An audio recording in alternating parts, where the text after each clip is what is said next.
Alô, dia 5 de outubro de 2018, mais uma vez, o inusitado programa Pulando a Cerca, que não tem pauta, não tem roteiro, muito menos censura, é como a vida.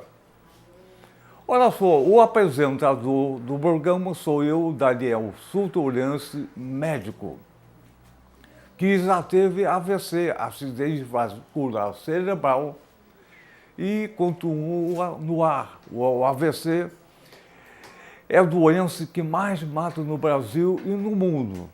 Bom, pulando a cerca, por quê? Por cima, pelo meio, por baixo. Porque o outro lado não tem sacanagem, não tem corrupção, tem educação, saúde, justiça, lazer, educação e cultura. Ô Zé. Então, vamos chamar o Manuel Boca de Trombone, Manuel Inácio Boca de Trombone. Fala, Trombone! Bom dia. Estamos a celebrar o aniversário de uma jovem senhora, 30 anos da Constituição de 1988. Até hoje não foi homologada, tem mais remendo do que uma colcha de retalhos.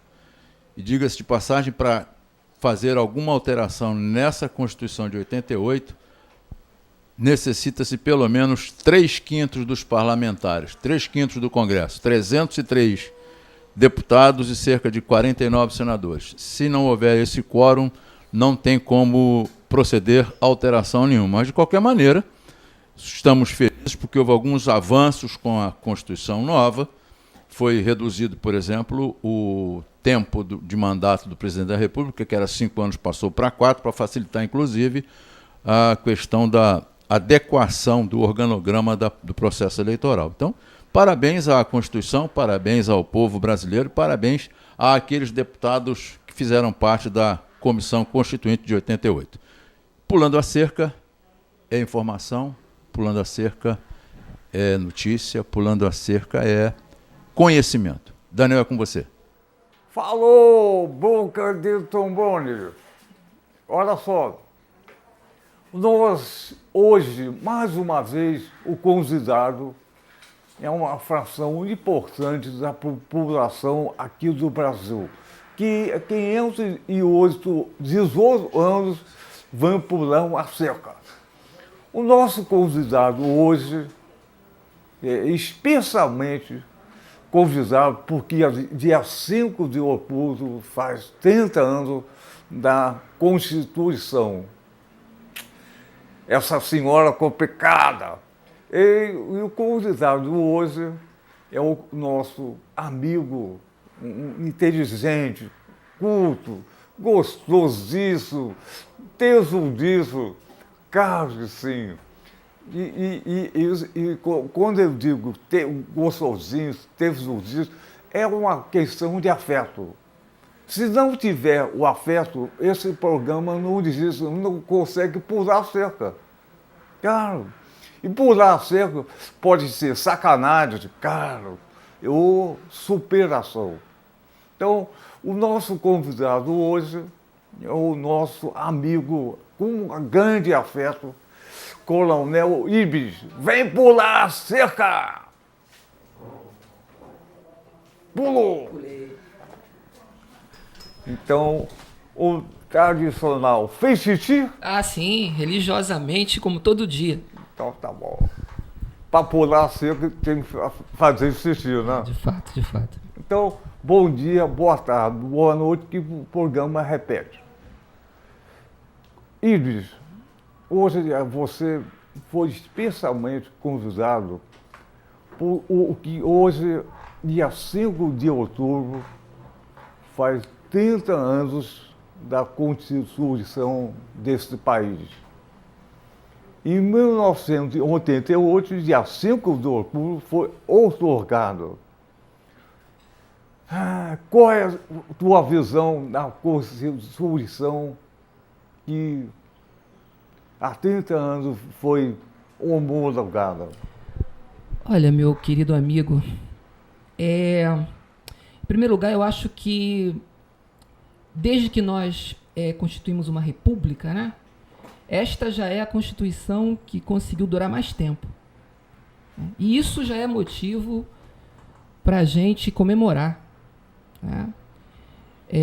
Num país onde a regra, pelo menos durante a República, tem sido a interrupção do processo democrático, né? Antes dela, a Constituição que durou mais tempo foi de 46, interrompida com o golpe de 1964, que hoje é negado, né? Então a gente chega com esta Constituição, completando 30 anos, uma Constituição que instituiu a fraternidade como princípio de construção de uma sociedade bem ordenada, né? Está lá no preâmbulo, que o objetivo do Brasil, do Estado Democrático de Direito, a partir de 5 de outubro de 1988, seria construir uma sociedade fraterna.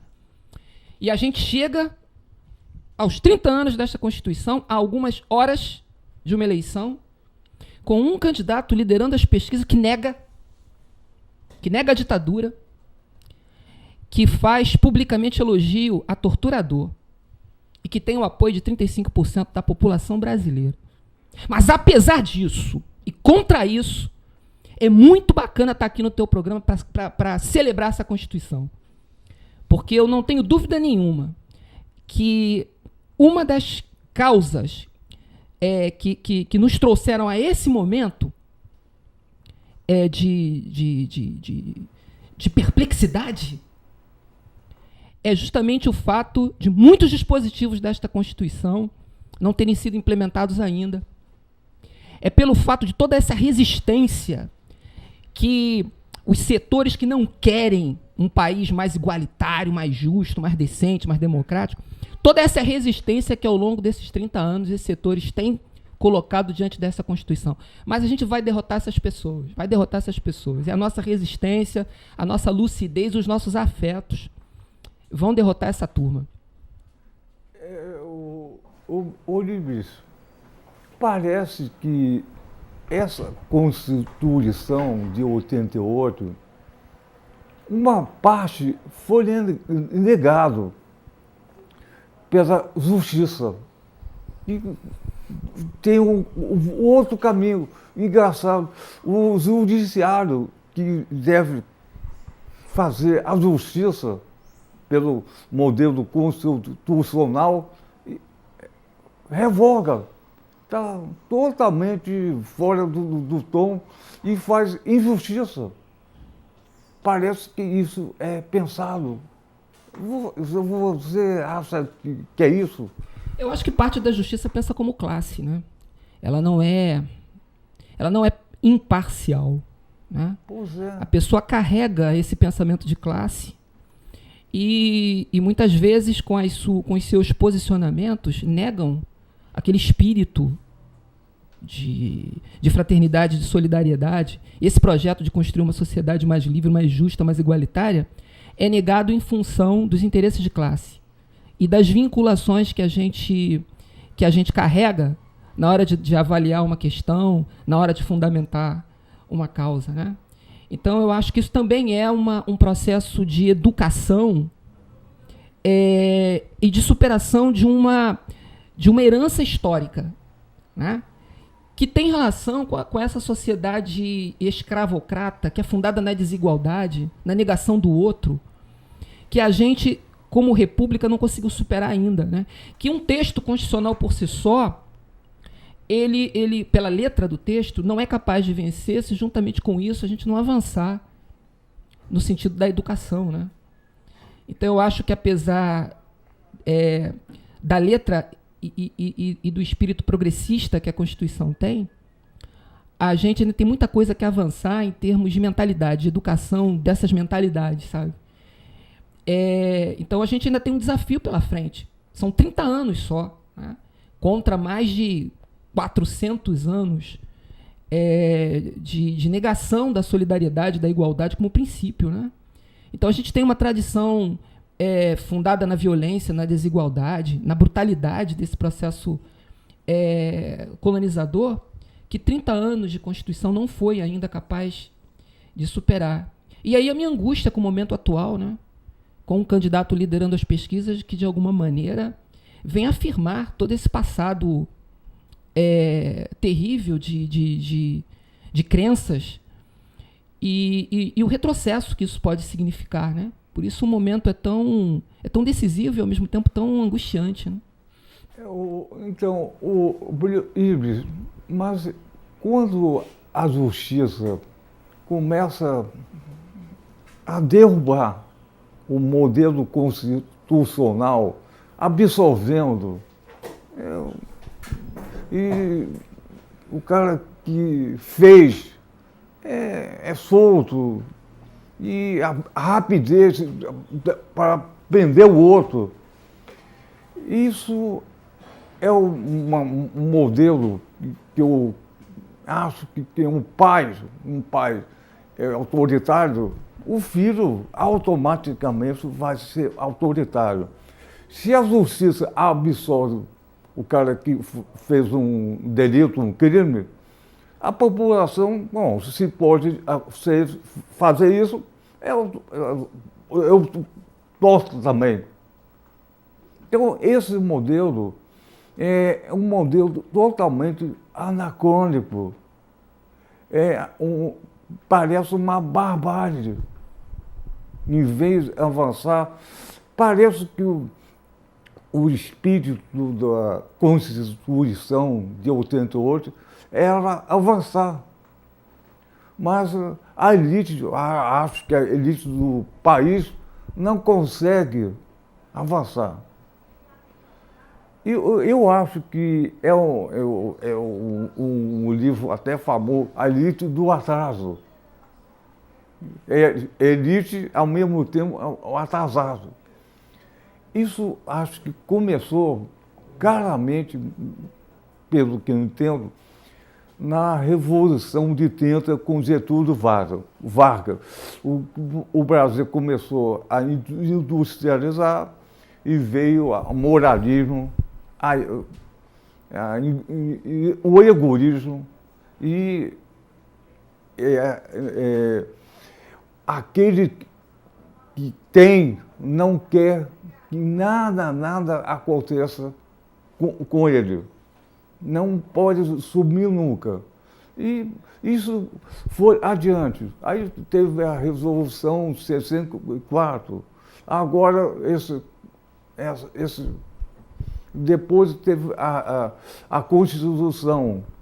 E é uma Constituição que não era atrasada. Talvez fosse uma grande Constituição no mundo todo. Mas olha o atraso que a gente está vivendo. Acho que avançou e rapidamente caiu. Talvez porque não tenha se consolidado, né? Exatamente. Assim, é muito difícil você construir uma sociedade. A nossa Constituição diz que nós deveríamos construir como objetivo fundamental, lá no artigo 3º ela diz isso, uma sociedade livre, justa e solidária. Tá? A solidariedade como princípio, ela tá fundada basicamente no reconhecimento da alteridade do outro como uma referência, né? E é muito difícil uma sociedade fundada no individualismo, onde cada um está preocupado com o seu próprio umbigo, é muito difícil, nessa perspectiva, você reconhecer o outro como um valor. E, a partir daí, a noção de bem, a noção inclusive do que é justo, ela acaba superada por esse egoísmo ao qual você se refere tão bem. Isso também, Daniel, eu percebo nisso uma herança do nosso passado colonial escravocrata. É muito difícil para uma sociedade que passou mais de 400 anos assistindo um outro ser humano ser torturado na condição de escravo. A condição de escravo é a negação absoluta do outro. O outro não é um ser humano, é uma coisa. E durante mais de 400 anos, nós assistimos aqui no Rio de Janeiro, a sociedade brasileira foi sendo construída em torno do Pelourinho, né? Tem um quadro do Debré que é célebre nesse sentido, né? Um escravo sendo açoitado por um outro negro em praça pública. O nosso país foi construído a partir disso. Então é muito difícil você superar essa herança, porque de alguma maneira ela tá na nossa mentalidade. Então hoje todo esse ódio que tem aí, todo esse ódio que a gente está assistindo, explodindo em números da violência, inclusive sendo sinalizado nessas intenções de voto, tem muito a ver com isso. Tem muito a ver com isso. A superação disso, em 30 anos é muito pouco tempo para a gente superar isso, né? É preciso que, paralelamente a todos esses avanços e a própria letra da Constituição, a gente abraçasse uma perspectiva de ensino, de educação que fosse fundada numa perspectiva comunitária, sabe? Na autonomia, numa perspectiva de sociedade, né? Para nos libertar desse egoísmo possessivo. Mas essas elites, e o Gessé de Souza coloca isso muito bem nesse livro ao qual que você mencionou, Elite do Atraso, essas elites, elas, dentro desse projeto de país que eles têm, não de um país para todos, mas numa espécie de empresa que tem que dar lucro para uma meia dúzia, isso está muito bem para eles. A continuação ou a continuidade desse estado de coisas satisfaz estratos pequenos, mas poderosos, da sociedade brasileira. Daí o ensino caótico e ruim da maneira... esse estado de ignorância, né? Então, manter as pessoas preocupadas com o próprio umbigo, desconsiderando a dimensão humana do outro, é um projeto também, né? Que está a serviço dos donos do poder, né? Pois é. E como é que faz para mudar essa coisa toda? Portugal não tinha escravidão. A escravidão veio para cá, de caravela. A escravidão veio para cá e continuou aqui. E você falou claramente, tiveram tanta Constituição, um atrás do outro, que mudou o jogo, toda hora muda o jogo. Ou, atualmente, não muda o jogo, não homologa, não tem um texto de palavra, só de palavra, não homologa. O que é? Como é que faz? Eu me lembro que a Constituição tinha uma regra que nunca foi, 12% de juros ao ano. Não. O Supremo interpretou isso de uma outra forma, né? Relativizou essa regra, né? Assim como outros dispositivos também constitucionais, né? Como a dignidade da pessoa humana, que deveria ser um princípio para orientar todas as políticas públicas, né? E você falava de como mudar esse jogo. Eu acho que agora é primeiro entender essa derrota, né? Porque eu acho que é uma derrota do campo progressista, que um candidato chegue no ano que a Constituição que consagrou a dignidade do princípio, da dignidade humana como um princípio, que um candidato que nega isso publicamente chegue no pleito eleitoral disputando as pesquisas. Eu acho que aí há um atestado de incompetência para nós do campo progressista. Então eu diria que, para a gente começar a mudar esse jogo, porque a guerra não está perdida, é começar tentando entender onde é que a gente errou, onde é que nós estamos errando. Por que em 30 anos a gente não conseguiu, por exemplo, formular uma política pública de segurança que seja eficiente e, ao mesmo tempo, respeitando os direitos humanos, as garantias individuais? Por que a gente não conseguiu fazer isso? Por que a gente levou 30 anos para regulamentar o artigo 144 da Constituição, o artigo que trata de segurança pública? E quando resolvemos fazer isso um ano de eleição, quando a gente sabe que não dá para fazer isso, né? Porque você tem que enfrentar o lobby das corporações. Por que a gente levou 30 anos para fazer e quando fizemos assim como fizemos, mal feito? Então, eu acho que agora, Daniel, a gente está num momento que a gente precisa, primeiro, encontrar no meio desse horror todo alegria. Mobilizar afetos alegres, como dizia o Spinoza, para vencer esses afetos tristes que estão aí. Porque essa direita,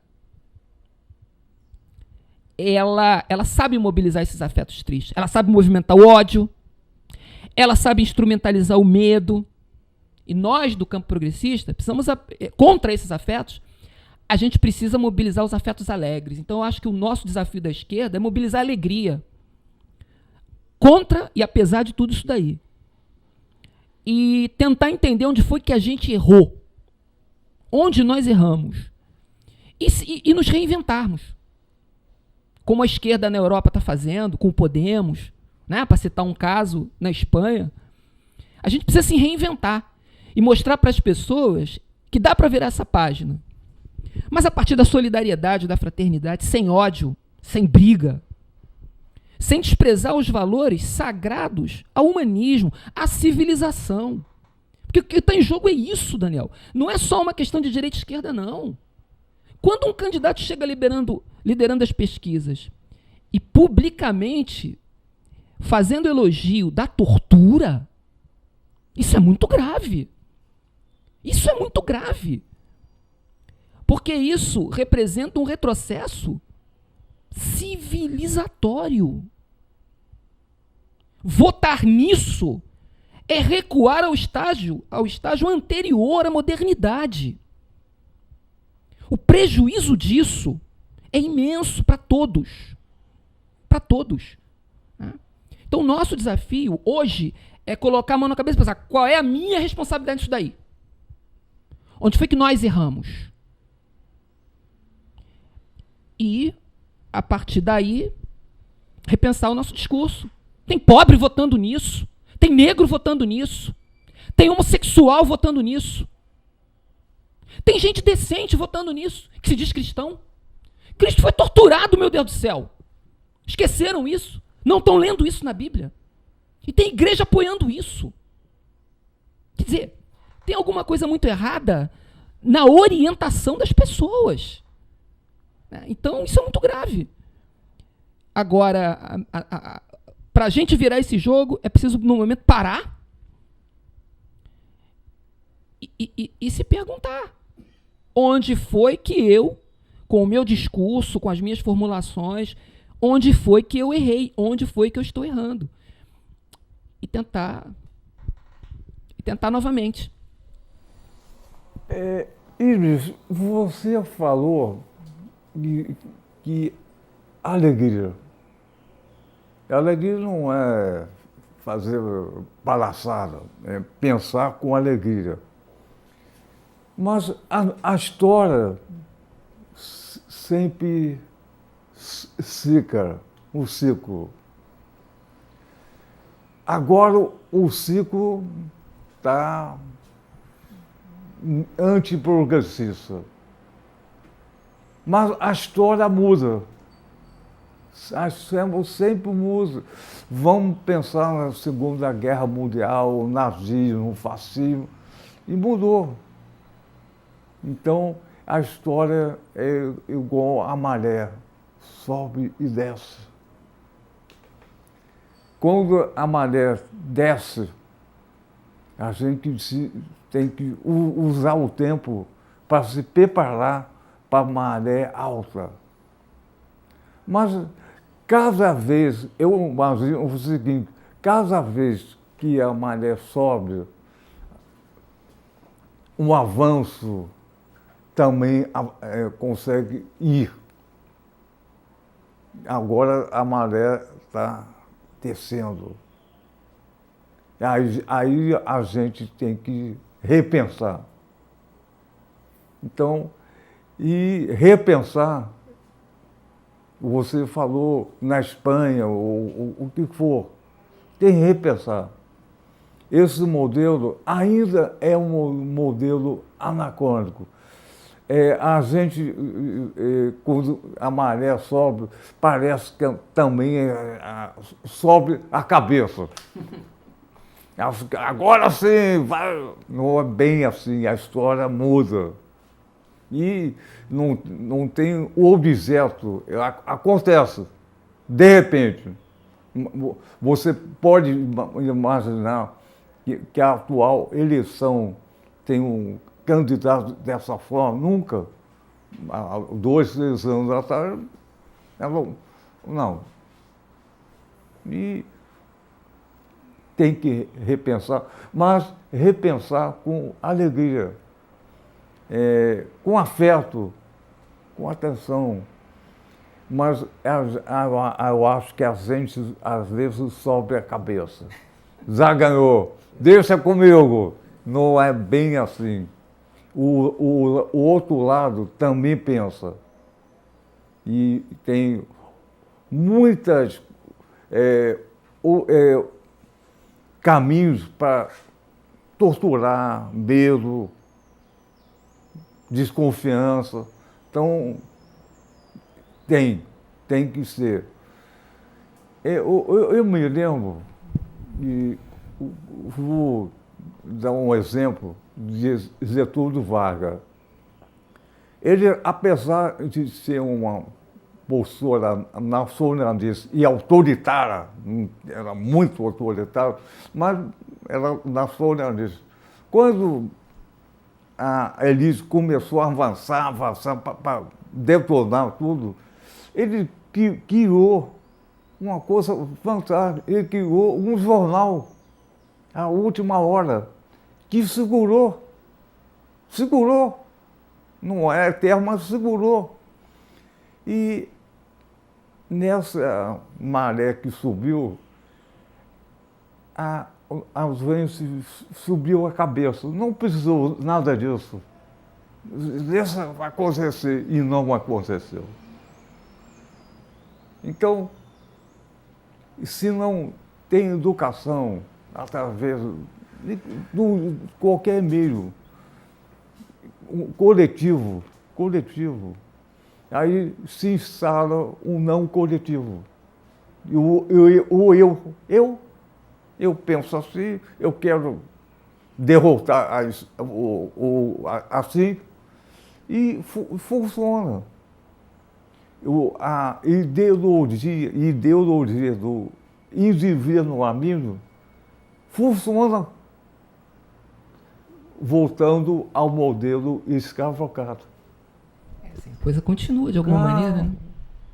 Assim, eu acho que assim, essa questão de mobilizar os afetos, o Spinoza, que é um filósofo que você conhece, ele dizia que os seres humanos têm 2 afetos básicos, né? A partir dos quais todos os outros vão de alguma maneira são expressões desses afetos, que é a alegria e a tristeza. O que é o amor? O amor é a alegria que se identifica a partir do outro, né? E eu estou cada vez mais consciente e acredito que a única forma de vencer um afeto triste não é com a razão, com o discurso racional, é quando você mobiliza um afeto alegre, né? O afeto alegre, ele é capaz de vencer um afeto triste. A partir desse afeto alegre, você vai construindo as suas ideias, né? Por isso que essa capacidade da política de mobilizar afetos positivos é o nosso grande desafio hoje. Inclusive para vencer essa herança desse passado terrível que a gente tem ainda pela frente, sabe, Daniel? Senão a gente não vai construir um país nunca. O Brasil vai continuar a ser eternamente essa empresa que tem que dar lucro. Uma fazenda, trabalha e dá tudo para o outro. Exatamente. Porque, assim, dentro da cabeça de algumas pessoas, é isso que eles querem nos convencer, há uma ordem, e o Brasil tem um lugar nessa ordem mundial, né? E algumas... Muito rico. Riquíssimo. E algumas pessoas aqui deste país, uma parte da nossa elite, tem consciência disso e acha que isso está muito bom. Porque lucra com isso. E não se importa de lucrar com isso, ainda que reconheça que isso vai levar milhões de outros irmãos à marginalidade, não se importa com isso. Porque não tem esse pensamento, porque está fundada e preocupada com o seu próprio umbigo, né? Então, vencer isso, eu acho que é a nossa tarefa. É a tarefa que, em 88, nós colocamos e que continua sendo atual. Você vê como a gente andou pouco. Agora, você vê, a gente, nos últimos 30 anos, assim, tem certas coisas que A gente não sabe, olha só a gravidade. Essa Constituição que está aí procurou vencer a ditadura, né? Procurou superar a herança da ditadura. Agora você vê, 30 anos depois a gente não sabe nem quando a ditadura terminou. Não há consenso ainda. A gente não sabe se foi em 85, com a eleição do Tancredo no colégio eleitoral, e a gente acabou levando outra pessoa, né, para presidir o país. A gente não sabe se foi em 88, quando essa Constituição foi promulgada. A gente não sabe se foi em 89, quando a gente votou pela primeira vez. Ou se foi até hoje. Ou se até hoje, aí é que está o ponto. É isso. Olha só a atualidade desse negócio. Talvez a gente não tenha superado ainda essa herança da ditadura civil-militar, né? Eu considero uma ditadura uma bomba atômica. Ele detona, mata muita gente, mas dura 100 anos a radiação, matando. Ives, é uma regra universal, se é que tem regra universal. A regra é tocar a esperteza pela gentileza. O esperto sempre se dá mal, porque é esperto. O gentil sempre se dá bem. Mas a nossa cultura, a nossa educação ainda é do esperto, não é do gentil. Vou uma coisa, cara, no Congresso Nacional, ora as pessoas, tem uma pessoa falando de microfone e 300 conversando. Na hora de votar, o esperto vota. Não sei nem por quê. Engraçado, isso é falta de educação, é esperteza. E a esperteza domina na nossa educação, na nossa cultura, o esperto. O Brasil se acha um esperto, igual o futebol, é esperto. Não é gentil. E a gentileza torna o país educado.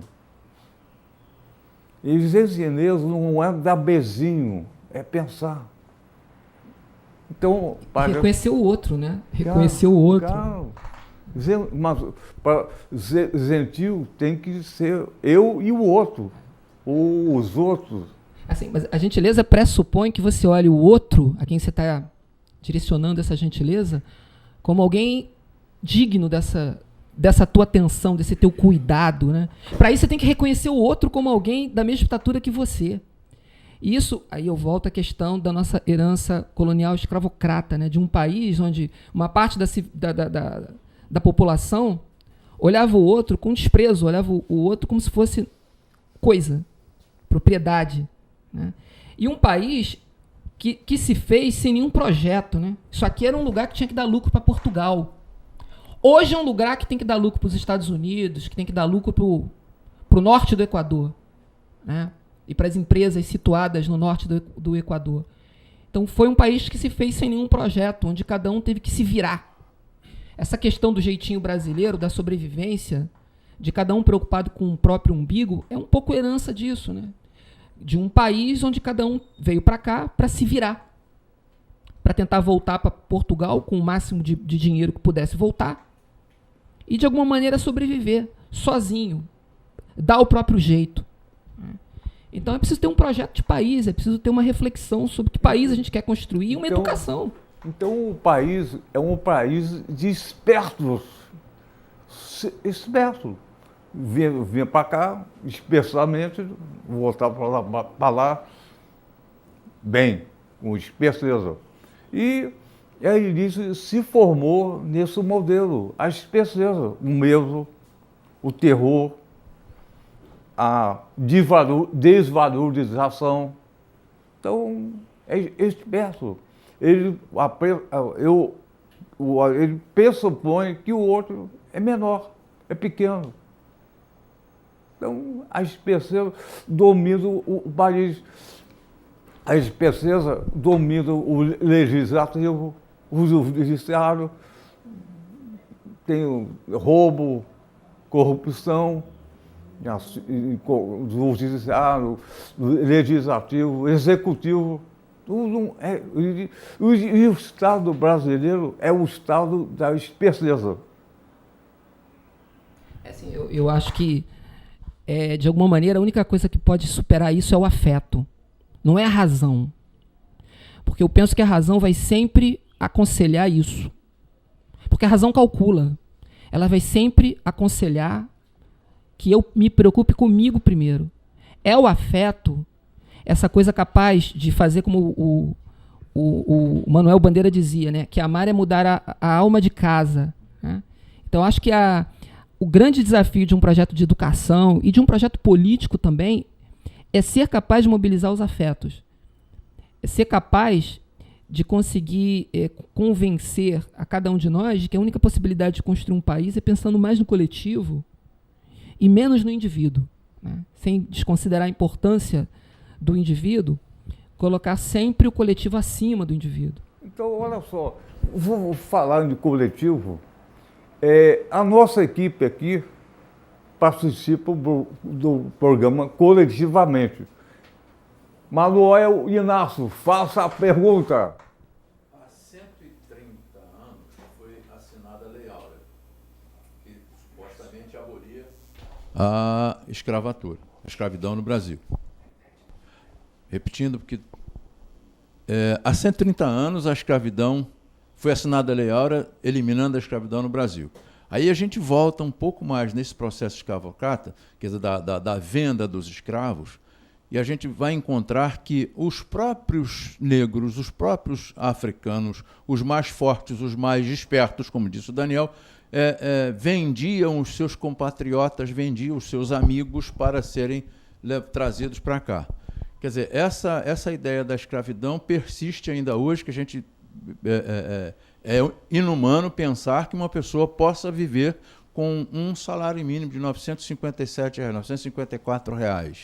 É humanamente impossível. De alguma maneira, é um regime de escravidão em detrimento do outro que ganha lá em cima R$ 35 mil por mês, mais ajuda disso, mais ajuda daquilo. Quer dizer, a gente não conseguiu ainda se libertar. De fato, a lei foi assinada, a Lei Áurea foi assinada há 130 anos, a Constituição foi promulgada há 30 anos, e a gente não consegue diminuir questões que a gente sabe que são importantes para a convivência geral. E você falou aí a questão da fraternidade.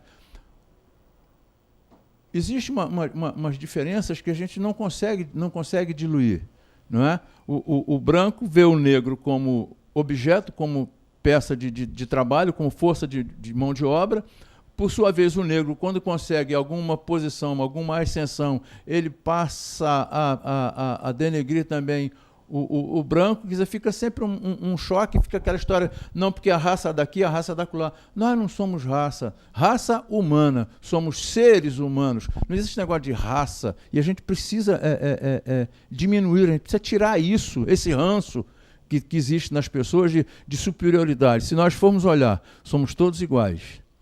Costuma-se dizer que o meu direito termina onde começa o seu. E eu digo o seguinte, o meu direito tem que caminhar paralelo ao seu. Senão a gente não vai a lugar nenhum. Você sabe, você estava falando, estava me lembrando de uma coisa, de uma passagem de Brás Cubas, desse grande romance do Machado de Assis. Memórias Póstumas de Brás Cubas. Tem uma cena que o Brás Cubas está passando e vê um ex-escravo que ele tinha e que ele libertou, açoitando um outro escravo. O ex-escravo de Brás Cubas, liberto, compra um escravo, e Brás Cubas passa e vê esse ex-escravo dele açoitando um escravo. E ele pede que o ex-escravo pare de açoitar o escravo. E ele faz uma reflexão que eu acho genial para a gente entender a herança da escravidão. Ele diz assim, olha, esse é o jeito através do qual ele está se libertando das pancadas que eu dei nele, transferindo essas pancadas para uma outra criatura humana. Isto é atual. Nós somos um povo marcado por isso, a gente traz isso na alma. Essa herança escravocrata está em todos nós. Nós somos ou filhos de escravos ou filhos de donos de escravos. Nenhum de nós é indiferente a essa herança que é a brutalidade, azeitando as nossas relações sociais, um país onde quase 64 mil pessoas são massacradas num único ano, né? Em que mulheres, mais de 50 mil mulheres estupradas por ano. Um país que precisa fazer lei porque tem homem ejaculando dentro de transporte coletivo. E que está dando seu voto, 35% das pessoas, para uma pessoa que elogia torturador. Nós temos a alma marcada pela brutalidade da escravidão. De achar que a brutalidade resolve e é uma gramática válida. Nós não superamos o nosso passado colonial escravocrata e é por isso que Bolsonaro está liderando as pesquisas. Derrotar este cidadão é um dever da democracia. Derrotar esse cidadão é um dever da civilização. E é, na minha opinião, o fato dessa liderança é a maior prova do desafio que a gente tem do Estado Democrático de Direito e da própria República, de superar essa obra da escravidão que está viva, Daniel. Que está viva, lamentável e desgraçadamente. Pois é, então, a alegria, o afeto, a valorização é o contrário à escravidão. E esse caminho ainda posso ter errado. A postura democrática no Brasil ainda não tem. Ela ainda é fechada.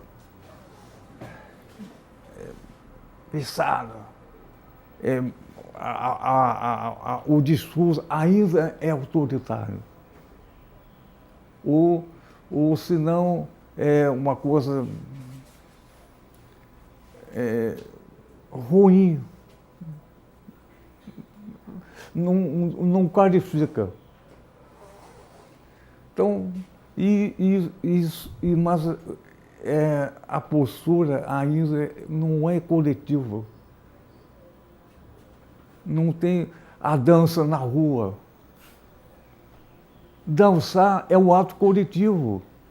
Cantar é um ato coletivo. E ao mesmo tempo que você canta e dança, você pensa.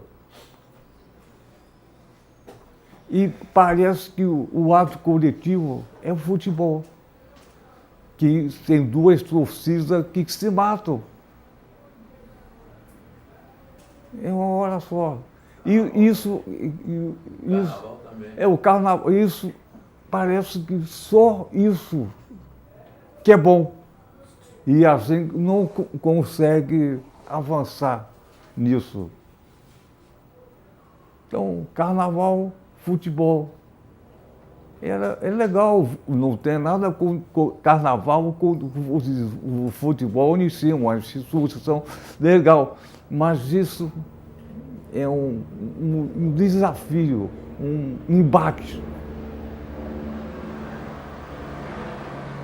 Aí, um embate é esperceza. Veja só, o jogo de futebol tem duas torcidas que um quer ser mais esperto que o outro. E só sobrou pouca coisa. Vamos terminar, infelizmente, falando sobre essa senhora tão hoje decaída, tão desvalorizada, que é o maior ato nacional do país, é a sua Constituição. Então vamos cantar uma vez, 1, 2, 3, pulando com vocês, e viva a Constituição real que existe. Viva! 1230. 1230. É o 30, isso. Falou!